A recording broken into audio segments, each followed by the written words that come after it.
to WROL Broadcast. I am Hate Man. With me today, we have special guest Tewtytron. Huh? Hello. The big bad burger. What's up, guys? And live from the herb garden, Zubaz is about to give our state of the game address.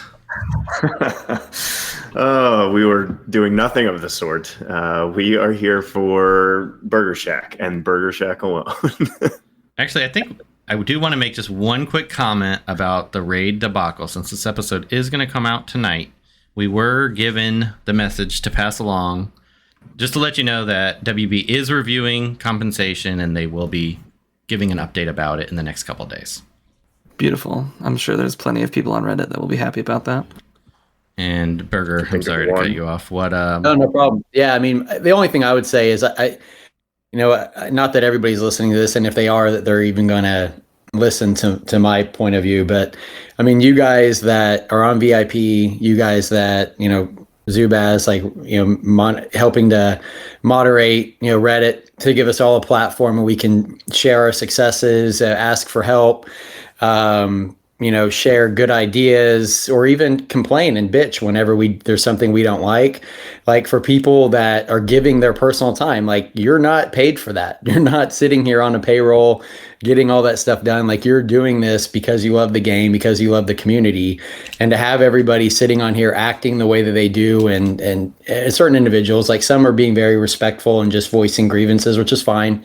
Platform's there for that. But for everybody that's not, and trying to take personal digs and over voicing these things and just going crazy, like, it drives me absolutely nuts. And so, I'm friends with you guys, already, but, thank you guys for, everything that you guys do. I know you haven't heard a lot of that lately, but, thank you guys for helping to give us that platform where we can voice ourselves and hang out as a community and learn some cool stuff. So I just wanted to add that.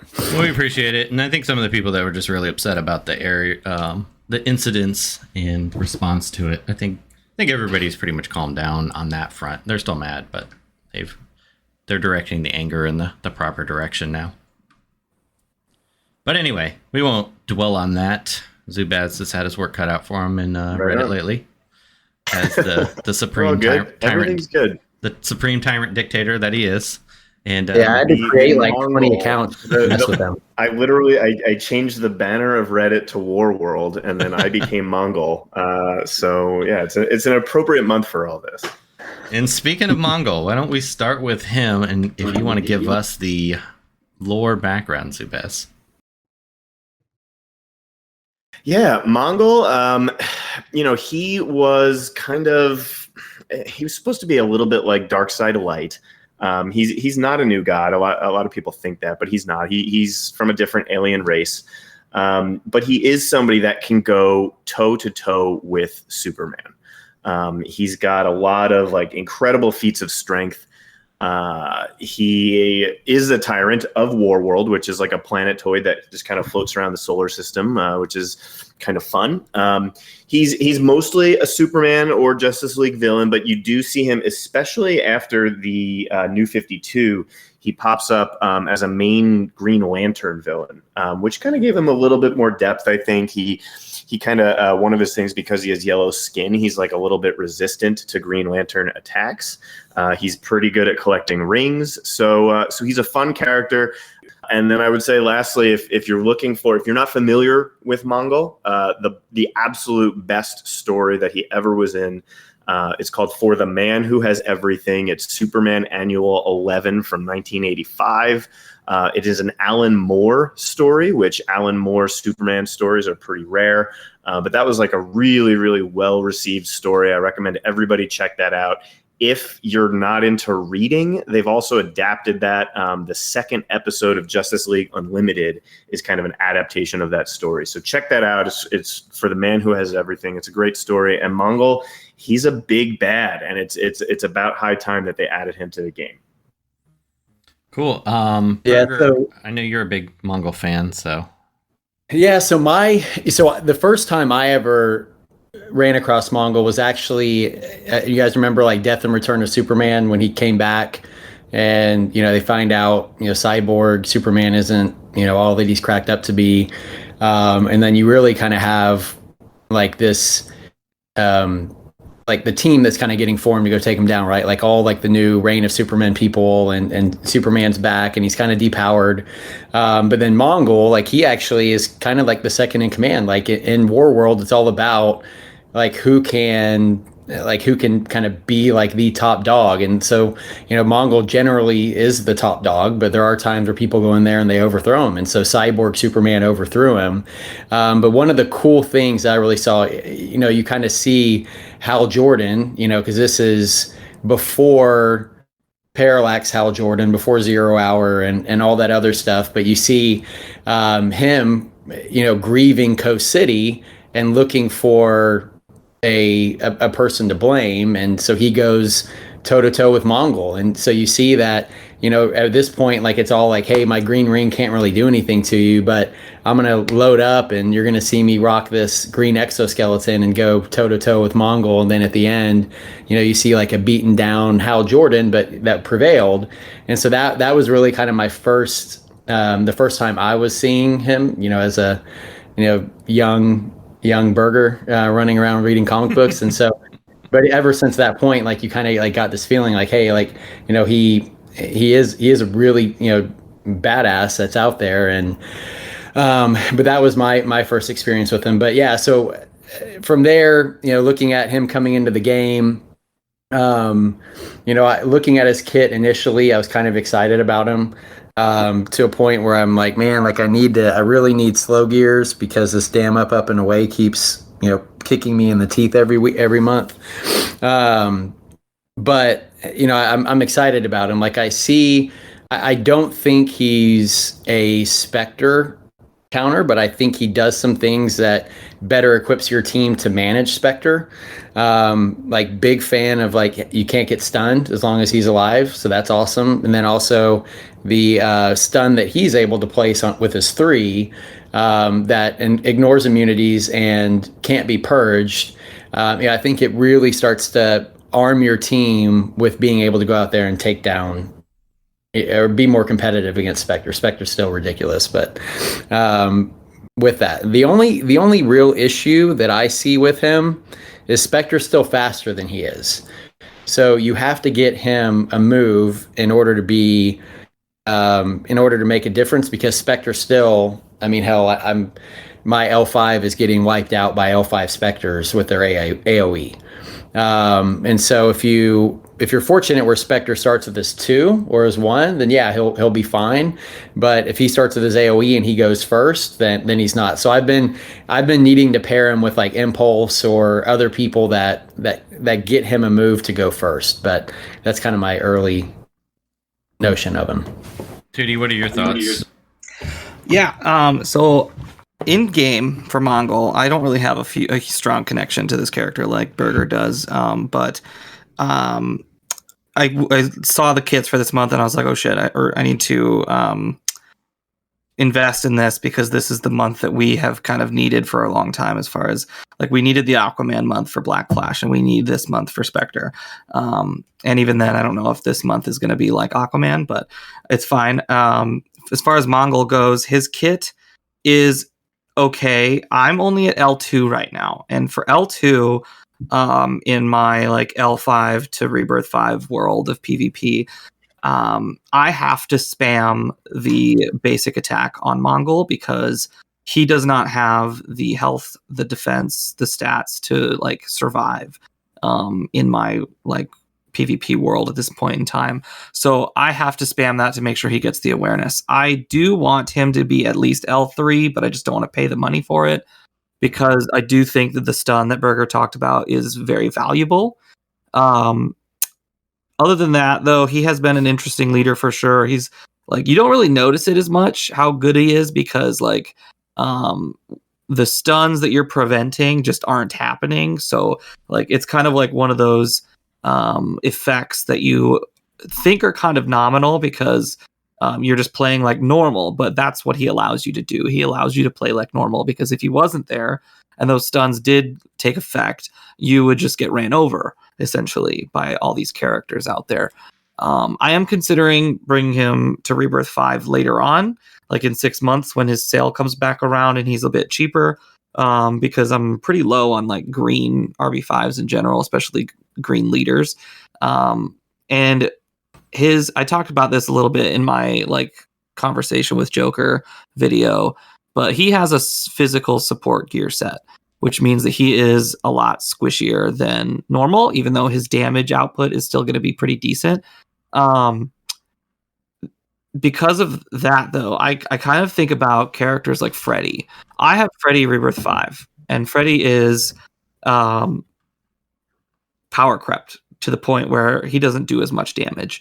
But at RB5, he still does survive significantly better than he did at L5. So I have hope that if I do Rebirth 5 him, then that issue of his survivability kind of goes away a little bit.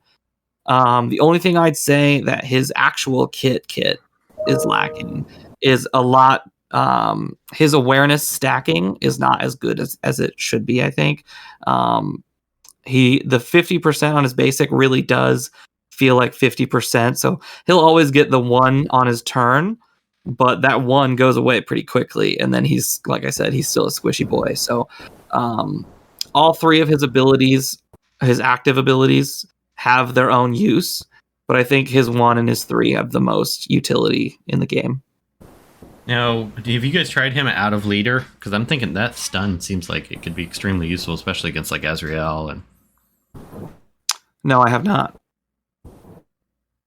Although I will say that he kind of allows other leaders to shine off lead, because like his basic can give Martian Manhunter the awareness that he needs. So if he ever loses those, he can just get it right back from Mongol and kind of take off lead, which is nice. I also pair Mara and Aquaman together because Mara will keep Mongol alive. But she'll also help trigger Aquaman's like 90% turn meter gain against Black Flash. So there are pretty good combos out there. Also, the Atom himself is a very good supplement to Mongol as far as getting call assists out and purging debuffs. It's pretty great. Burger, have you tried him off lead? I have not. Okay, I was just curious. He seems like he might be decent off lead, so it's nice when they have an okay leader and then they're halfway decent off lead. I've faced him a couple times. I haven't been too frightened by him yet, but I've only faced him maybe once or twice, and it was on, I didn't bring Spectre, so I didn't test it. I'd like to, when I see him more in Wraith, I'd like to test him more. He does seem like a character I'd be pretty interested in because I always like greens, and that just tends to be what happens. But he seems like he's a pretty decent character. Zubaz, have you faced him at all, or? I have not played with him. I have faced him. I do think I'll say this. I briefly considered kind of putting in a request for a change to tank. And one of the considerations was the idea that we had just received like a whole bunch of very, very tanky tanks, specifically 4 last month. And we didn't want to kind of inundate the community with tanks. It's also much harder to get a change as opposed to, just sticking with what they have. On further review, I really don't think that the physical support gear set is that bad for him. It's actually like it has one of the higher staminas of the gear sets that are available. It has the highest agility of any gear set that's available, really. So it's just the HP is a little bit lacking.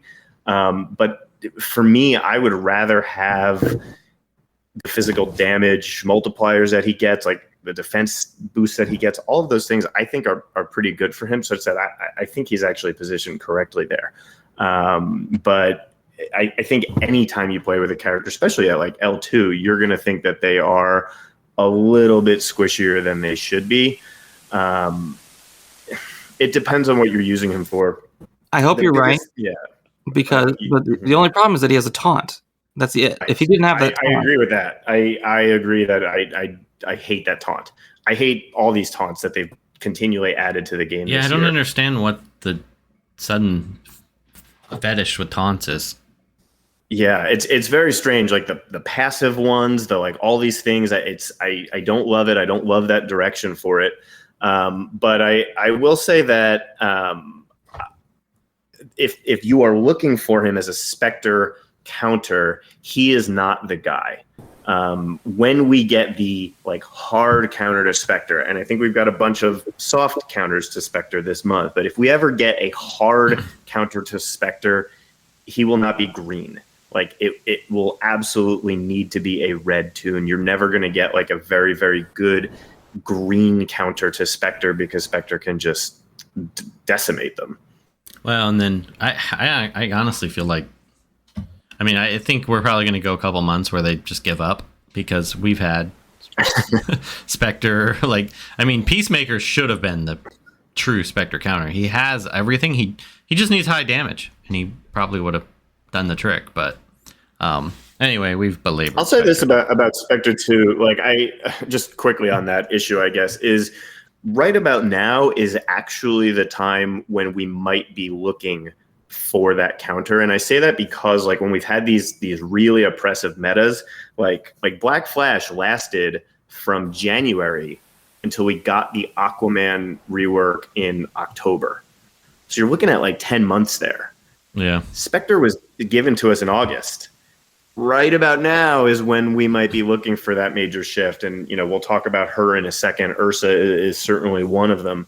But I think right about now is when we should be looking for that. Like they seem to let these metas like Wonder Girl, Deathstroke, like they like to let them linger for 6 to 10 months before they really take action. And I think that's what we're starting to see this month. Before we move on to Ursa, what are we thinking for legendary order on this? Just looking at the kit, I would think 3 first or 5. What would you guys think, Burger? I was torn between those two actually, but I ended up with 5 first, then his 3. Then I ended up taking his 1 just because, you know, as Tutti said, like you need to try to add a little bit of survivability to continue to get some of the benefit, and then 2, then 4. Tutti, would you concur with that, or you? I disagree slightly, and only because I think that the 1 should come before the 3 because he's just too squishy. I mean, maybe if you're at G8 and L2 is like the most common like level you're at, then maybe 3 is more important. But I do feel like that's like you said, if you're going to continue to reap the benefits of him being your leader, you need him to survive. And the stun can give you some survivability, but it's not phenomenal. And I'm not so sure how I feel about the 2 being 4th because every character seems to have a buff these days. 4 buff purges is nice, but you're almost never going to get that buff immunity down. However, Harley Quinn is still everywhere. So I think those 3 evasions are more valuable in my opinion. I would personally go 5-1, 3, 4-2. Yeah, I would personally go 3 first just because I probably use him off lead sometimes.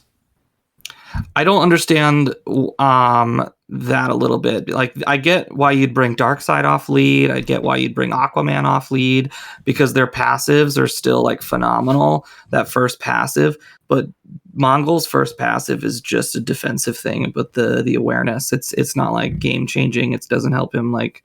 Yeah, but having a stun, like if there's Terra and Azrael, I can deal with it immediately with his stun. I guess I just don't know who you'd pair him with.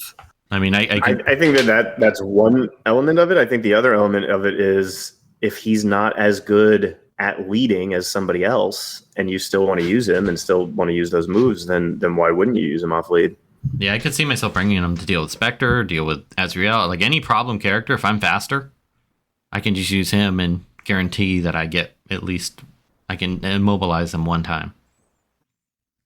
Okay. Like thinking about like Mongol under Darkseid, where, for instance, Mongol after every turn is now going to get a second chance to apply awareness to the entire team and gain awareness himself. That seems like it would sustain him quite a bit, and as well as doing damage and giving yourself defense. So I think there is probably some usefulness to that. And like Haight has been saying, that stun is, at least for me, that I think will be a lifesaver against Azrael when I'm running all my blues. Yeah, he just seems like he has some viability off lead. I mean, granted, it's hard to tell without using him, but I think you could. I think there's an argument for all 3, 5, and 1. Like those are the 3 you really need, and then the other 2 are kind of just gravy, or specific if you want to deal with something. I mean, they're both. He's an L5 character. Like you really want to get him L5, but I think those 3 abilities, the 3, 5, and 1, are probably the most important. I'd agree with that. And then depending on how you want to use them, it's going to be. I mean, have either one of you faced him against Lex teams? Does that work pretty well, or? I don't know about Burger's experience, but in mine, I almost don't even notice it. Like when I bring him on leader, it's literally because of the anti-stun thing. It's not because of the into speed downs. I thought that the speed downs would be like the reason he would be able to survive longer, because it would allow him to like speed himself up and get more awarenesses. But the only thing I think about with his leadership is the stun, the anti-stun. I don't even care about his transmutation. How about you, Burger? Yeah, I've taken him. I've played with him a lot. I don't remember it being like a massive difference with Lex, though. So nothing that I've really noticed.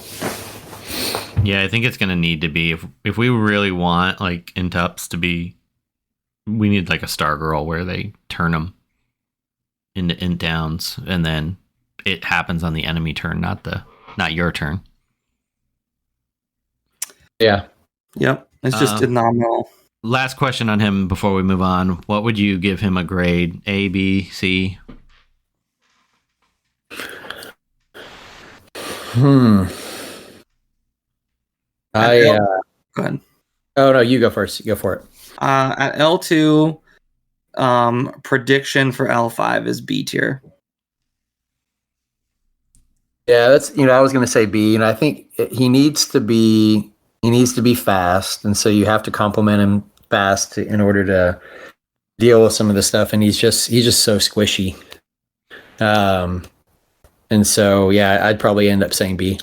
I do feel like Tutti was right in the fact that like Peacemaker kind of is a B tier character, but he's borderline S tier at RB5. I wonder if he's that. I feel like he's the type of character that would benefit greatly from high rebirths. Yeah, I think so. I think that would be the best way to take it. Let's move on to Ursa, who is one we're, I think, a little more excited about. And Zubaz, if you want to give us her background. Yeah, Ursa is confusing. And I say that because of the kind of convoluted history between Ursa and Feora. So they have given us Ursa in the game. If you watched the most recent Superman movie, Feora, the most recent like Man of Steel movie, Feora was Ursa in all but name. Ursa was the character that they gave us in the Superman, the movie, like the one from way back. Whereas Feora was the one that first existed in the comics. She had a handful of appearances like pre-Crisis. She serves as the inspiration for Ursa in the movie. And so we've got this just messy background. They've now, since then, within the last decade, they now have both of these characters within the comics, but they have also used them interchangeably. So what we have is this sort of hybrid. It reminds me a lot of the Aqualad situation, where we have kind of this strange hybrid of the Young Justice version of Calderon and then the comic book version of Jackson Hyde. That's kind of what we have here. They gave her the name Ursa, but depending on what media you've consumed, you may know her as Ursa or Feora. And other than that, I mean, it seems to be pretty much the same across the board. She hates men. She hates Superman specifically, which is great. She is your typical Kryptonian, has all the powers of a Kryptonian. And so I think in this particular case, the kit that they have given her really well reflects her powers and her abilities, because she is definitely a super tune here. Just even what they have on paper, but then we've seen in the video how powerful she is. I don't have like a recommendation for reading Ursa or Feora. I don't think that they've been treated particularly well. I also am loath to recommend Superman stories, but you can watch her in the original, in Superman the movie, and also just treating Feora as Ursa in the Man of Steel movie. Burger, do you have any Ursa recommendations? I know you read a lot of Superman. Not really. Yeah, nothing really comes to mind that like stands out that it's like a great storyline or anything with her. I believe you're kind of seeing her a little bit in Young Justice right now. I've never watched that cartoon series, by the way. I feel almost I like to admit it. that. I've heard from like tons of people that it's good. I need to. Yeah, you can. Next road. It's inconsistent, but I think it's overall pretty good. Yeah, so she's in there right now, but there's nothing really that comes to mind that's like, hey, go check this out to see more about it. I think part of the problem is she's always kind of like a, background player to Zod. And so nothing comes to mind where it like really kind of shows her up front, like doing stuff. Now, is there any, in the comic or maybe the more recent ones, since she's reflected in game as non-binary, is that normal? Oh no, that is, I think, a mistake in the coding. I'm just joking. It's a fair question within the last several months of DC Comics, especially. I think it's a totally reasonable question, but I do believe it's a mistake in game. Okay. Yeah. And for anybody wondering, if you search for her under male or female, she does not show up. But so you have to have both of them on. It's because she's immune to filters. That's the reason. Yeah. There you go. Which maybe she was designed by Joshua. So. That could be it. So let's get into her Tewtytron, I guess. So Burger had to slow gear her, and he's very unhappy about that. So because she does look very good. The videos I've seen, I was hoping Hawkeye would have made it in by now, but it doesn't look like he's going to make it. So Tewtytron, it's your show. All right, take it away. That's fine. So I don't know too much about her as far as lore wise goes, but like I said, like Zubaz said, depending on what media you've consumed, she is always depicted as like the female badass. Like there was a scene in that movie way back when in the 70s or 80s where she like picks up a manhole and throws it at Superman, and it's like like the epic moment in that movie for her.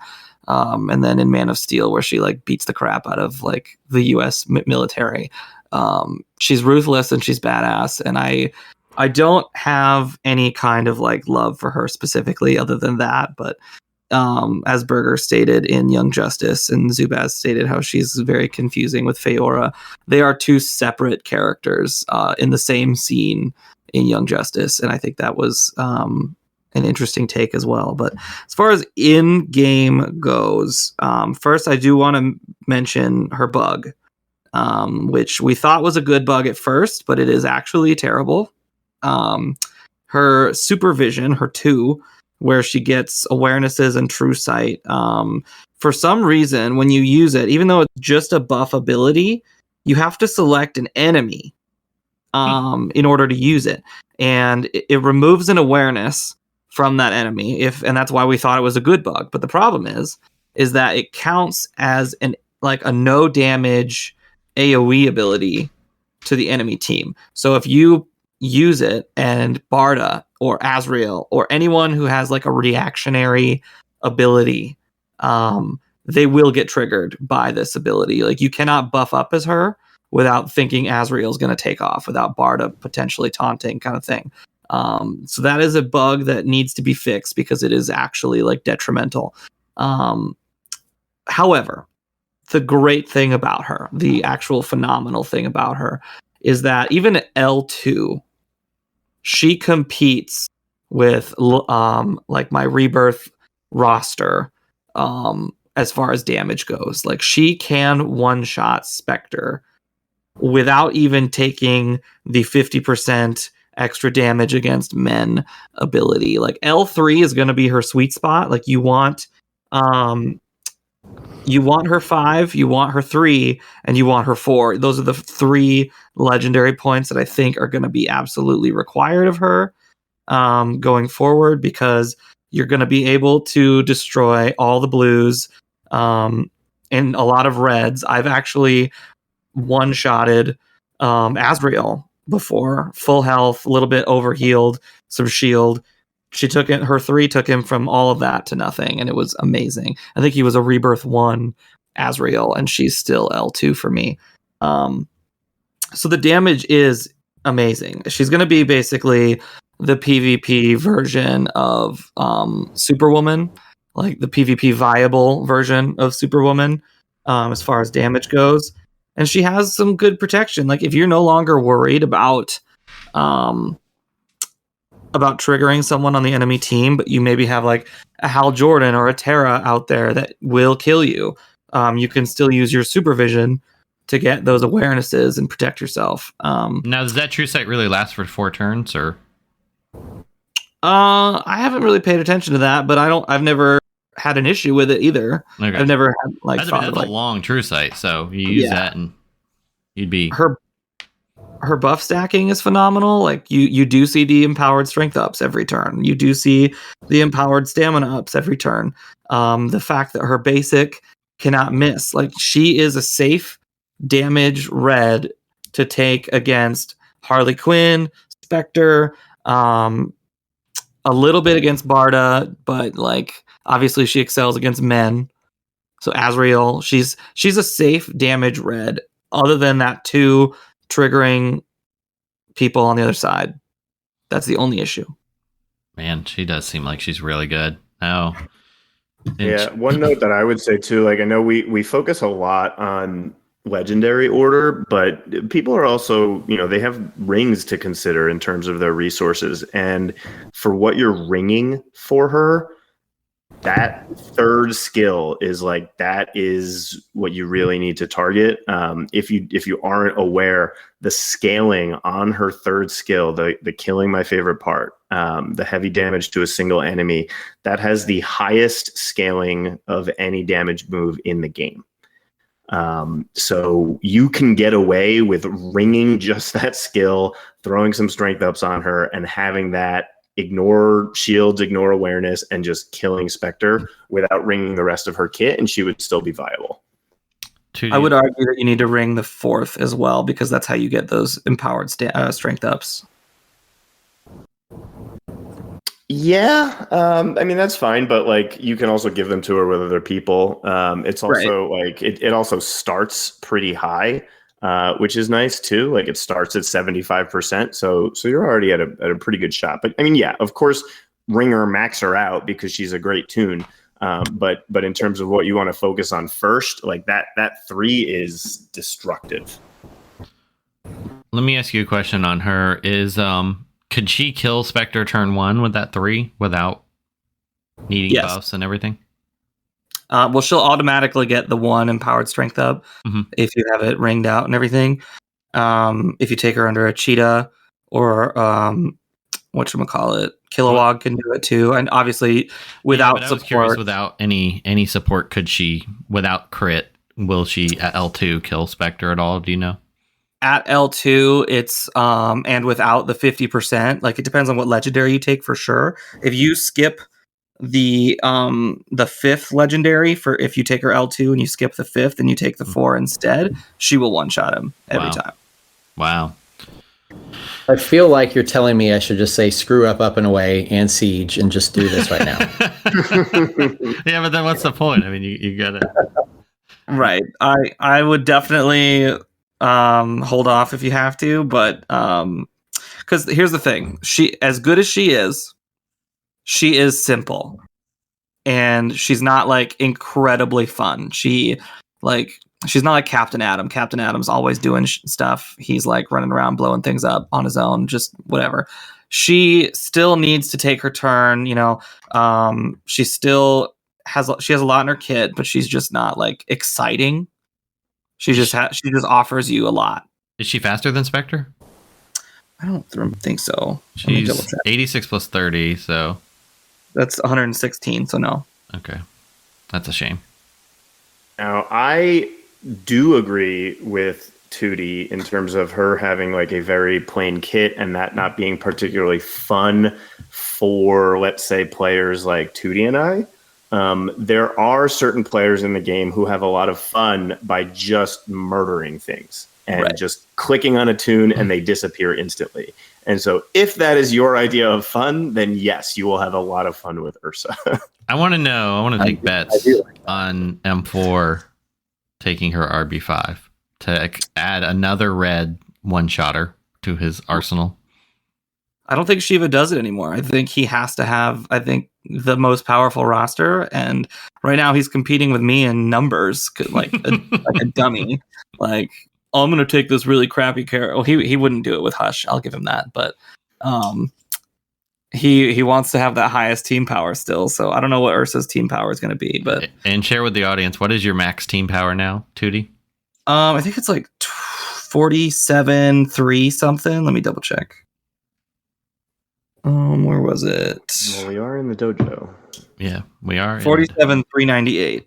So Tewtytron is the highest known, and I would argue we're pretty sure we know, the highest known team in existence. The man who specializes in breaking the meta and not being the meta. So oh my goodness. He has become the meta. One of those 4 characters is Hush. So that will, no one's ever going to do that. No one's ever going to take Hush up. True. That's true. I don't even think Hush's parents would take him up there. I guess we'll find out. Like, he's got that 6th day. I think it ends today, right? So yeah, it ends with chance. There'll be some Tutti fan out there that'll do it. I've seen Rebirth. Not a Hush fan, a Tutti fan. Yeah, they're not a Hush fan. They're doing it because they want to follow their leader. I am a cult leader. It's fine. Now, one other thing about her is she does seem like she's going to maybe not overtake Superwoman, because I don't think it would take a special kind of tune to overtake Superwoman, but I think she's going to be a great raid character. Probably for the shorter fights, maybe not the real long fights where Superwoman really excels, but I really think she's going to be phenomenal in raids, probably forever. I think you're overestimating that. I mean, for 5 turns, she's going to gain Empowered Strengths up, so they can keep stacking. One will fall off, but she's going to get a new one. The reason why that Superwoman takes off is because of the crit ups, the crit damage ups, and the strength up combination of it all. If she only has the empowered strength ups, she'll be acceptable, but she's not going to be great. You're right. She does have a buff move as well. Yeah, exactly. I do think for this next raid, when she has a multiplier, that's not revealing any private information. We are accustomed to the new tune being a 3 times multiplier, so I'm not relying on anything else, certainly. But if, let's say, for instance, they do give her the 3 times multiplier, I think she will be better than Superwoman in this particular raid. But beyond that, I think Superwoman will still be the go-to. Agreed. Yeah. I mean, but you're right. For this raid, she's going to be phenomenal. My other question to you, Tutti, because I don't have any reds that one shot out of the gate, especially annoying characters like a Spectre. Do you think, assuming we have a Mother's Day Tapjoy, would her sale still be active? Because we get her sale normally would be this week, right? Should be tomorrow night. We get the sale. Her 8K will still be active. Yes. Yes. Correct. Excellent. Mother's Day is this week. If you're not familiar with that, it's on Sunday. Yeah, I knew it was this weekend. I just couldn't remember how long the sale lasts. Okay. However, the 8K one goes for a full week. The new tune sales are always the 8,000 gems for 100 fragments. It is one of the worst sales ever. They make the new tunes as expensive as possible, so that way, because it costs you about 500,000 gems to take a new tune from I think L5 to RB5. If you wait 6 months, that price goes down to 250,000 gems. Yes. And the rework sales are actually like the best. Here's the only two issues with that is one, you're then not getting to play with your maxed out Ursa for 6 months. And then two, as we know from Reddit and Discord this weekend, the game is not going to be active in 6 months. It's shutting down almost immediately. Don't scare people. So I just don't know if you want to wait 6 months, but you know. Well, in my current gem situation, it is not feasible. But you know, if we have a Mother's Day Tapjoy, it may suddenly what did you spend all of your gems on from the last Tapjoy? I only have like 600,000. That's not going to last that long. Overly is a very. I learned during the great drought of January to April. I think I had over 1 million, and I did not make it to April. Right. If you are a free-to-play player listening right now, I apologize for having to deal with these absolute 1%ers.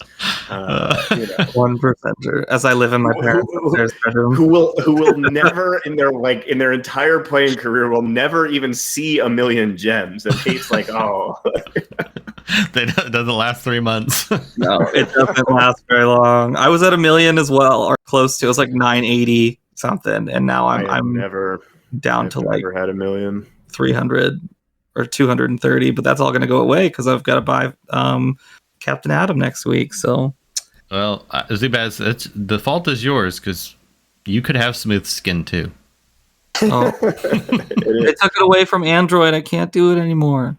It is my fault. Well, the other thing that is also my fault, as Joshua's noted on Reddit, and this is true, is that I actually advocated that we do not receive compensation, and that instead that the compensation come to me.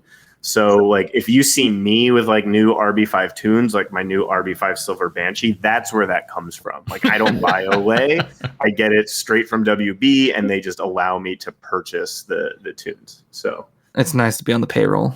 It is. If I wasn't doing that, I'm not sure I'd play the game. So. I feel like we need to have a disclaimer right there because some people are going to go. You're not going to understand the sarcasm. Yeah. Let's wait for like 20 seconds. Okay. It's been enough time. So they already shit their pants.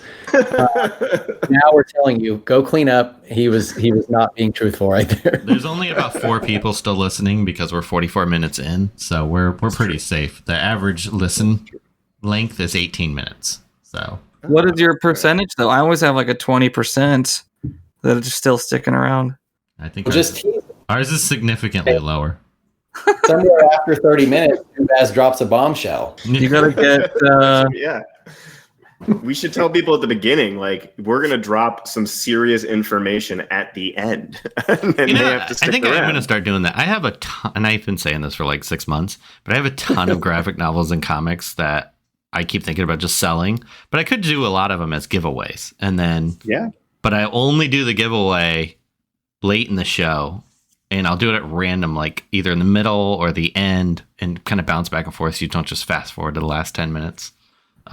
We actually did for the Tournament of Legends. We stuck that little teaser at the end for Tournament of Legends Blitz, and I was surprised that there were actually several people in chat that were like, I'm exhausted. It is like midnight my time, but I'm waiting until the end to see what your announcement is. So it does work in some capacity, but that might also be because it's a live stream and not something you can fast forward. People were upset at your announcement. They were furious. They thought you had some insider info from WB. They're like, what's the new content coming out? They were so mad. I knew what it was, but it's on them. We never said anything about new content or anything. The way you market things matters. You were like, it's gonna change the face of DCL forever. And I will say, you guys did amazing job. I mean, it was better than like I've watched, a lot of those tournaments, the esports tournaments for a lot of different games. You guys' production value is honestly better than some of them. It like really for is multi-million-dollar crazy. games. Yeah. Josh, he puts an enormous amount of effort into it. He really does the heavy lifting, and Du Bois and I just kind of come along for the commentary and stuff, and we have our like sideways that we help and stuff. But it is something that we're pretty proud of, and I think the other thing is it does get better every single time. Like even if you watch the most recent one compared to the first one, even those are like worlds apart. So our hope is that it's just going to keep getting better. And yeah, we did change the face of DCL with Tournament of Legends Blitz. I missed the announcement because it's way past my bedtime. So if you want to reiterate here, and one quick thing for those of you that are unaware, I did post a couple of my runs, my first and second run from Tournament of Legends. It's a super fun contest, complex rules. I would say not super complex, but fairly complex rules where you have, they try to keep it as competitive as possible. Most of the super meta tunes, except for Lex, are banned. It's, you can't use the same characters for more than a couple weeks. It's done as kind of a bracketed, like, a bracket system where different people have to beat different people to move. It's super fun, super cool idea, so well done, and congratulations M4, our very own M4 from our Court of Owls and tier list group for his triple crown win. Before Zubaz goes in and explains, I have to call you out a little bit for that content hate because I got a notification on my phone once that was like, "Oh, hate mail's streaming." What? That never happened. So I go in like 5 minutes later, it's already over. Well, and I'm like, what the heck? And then I was like, maybe he's bugging out or whatever. He'll be back, whatever. I forgot about it because it never came back. And then you uploaded it to YouTube and I go in, it's literally like a 4-minute long video. And I'm like, what happened? You just quit? I was so upset. I was like, I wanted to watch for 2 hours. I went in and fought the first match because I was, I don't normally have 2 hours. That's my only complaint about Tournament of Legends is there's, in some cases, like a 3-day window or less to do your 2-hour run. And I was like, okay, I knew my opponent had already done extremely well. I did not think I went in with my best characters first, so I was going in with not the best lineup. So I kind of knew I shot myself in the foot after I did it because I was trying to save some characters for later, and I'm a rookie when it comes to Tournament of Legends, and so I knew it was going to be a difficult match. And I saw a team that was set up to my roster was not set up to beat very easily. So I was like, I'm just going to do that one first, and if I lose, I'm just going to call it quits because I'm not going to just sit here and do it for 2 hours. So needless to say, it went about the way I expected, and it may be a little worse. And I decided, what? I'm not going to sit here and play this for 2 hours because it's just not worth it. But next Tournament of Legends, I'll be a little more strategic on how I do things. Practice a little bit this time. And speaking of just the idea that, sometimes it is a big commitment in terms of how long you have to play and everything. That is one of the things that we're going to change about Tournament of Legends Blitz. It's going to be a much smaller format. It's really just going to be for fun. It's not going to be kind of like as prestigious or big as the full Tournament of Legends, but it's going to have a speed component of it. So, like you watch some of these TOL runs and they're phenomenal play, but you see somebody just going through their whole roster and picking exactly which tunes they're going to use and thinking about every match and stuff. And we're trying to basically lessen that such that these streams might be like a half hour, really just blast through one board and see what you can do. So that's going to be kind of one of the ideas for this fun little thing that we're going to test out coming in June. So I think it'll be good. And I do want to do, and I announced this at the end of an AAD episode, I want to blatantly rip off Tournament of Legends and do a one-time event called the Tournament of Trash. And it's going to be around a theme, as you could guess. I haven't put it together or done any work yet, but that is the goal. Is the Tournament of Legends still, I know, is viewable for a period of time on Josh's Twitch? It is. They're actually all going to be on YouTube. Okay. Yeah, so I sent him a message saying I'll happily post it to WROL if he wants, but I didn't know if he had it. He didn't respond to me, so Oh, well, he's the worst. So, Well, I think he was like, "What, are you trying to steal my video?" He if he had a YouTube, so I was just trying to be helpful. He has a YouTube, but it has like 16 subscribers. So. Well, he only posts like. oh well, sorry, Mr. Tewtytron, with all the YouTube subscribers, 16 isn't good enough. You know? Well, the that's reason he fine. has 16 subscribers is that he hasn't posted content in like a year and a half on it. So that has a lot to do with it. Probably. Because I went on, he said, I have a YouTube. And I'm like, you do? And I went on, I'm like, no, you don't. You've posted like 3 videos in 4 years. So, Yep. Before we close up, we never did Ursa's legendary order. So, especially since she's coming out soon, I think. For those of you still listening, and you'll just check the sheet anyway. But what are we thinking? I'm guessing 3 first, right? Yep, 3 first, absolutely. And then I would go 4, 5, 1, 2. Yeah, I haven't played with her yet. I thought 3, 5, 4, 2, 1. Yeah, I could. The awareness has the extra awareness on the 2 is actually pretty important, but the only reason I say 2 last is because of the bug. If the bug goes away, 2 is more important. Okay. I could see where the 4 is second, because if you're using her to kill Spectre, which I think is probably the main reason you want her, is you want that 50% extra damage so she can nuke them. And then the stun immunity loses a lot of its value as soon as Spectre dies.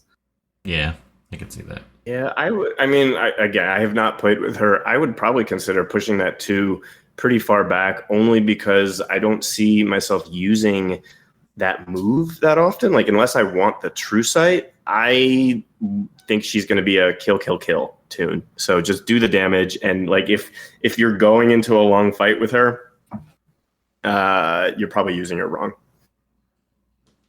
Yeah, I could see that. Yeah, it makes sense. More damage. Oh, was that a sound effect or was that you? That was me. Oh my god! I thought you hit a button. I hope people stuck around to the end, because now it's worth it. I don't know why I don't do it more on podcasts, but I actually do a lot of sound effects. Yeah, Just it sounded like you hit a button and like a WWE wrestler came up.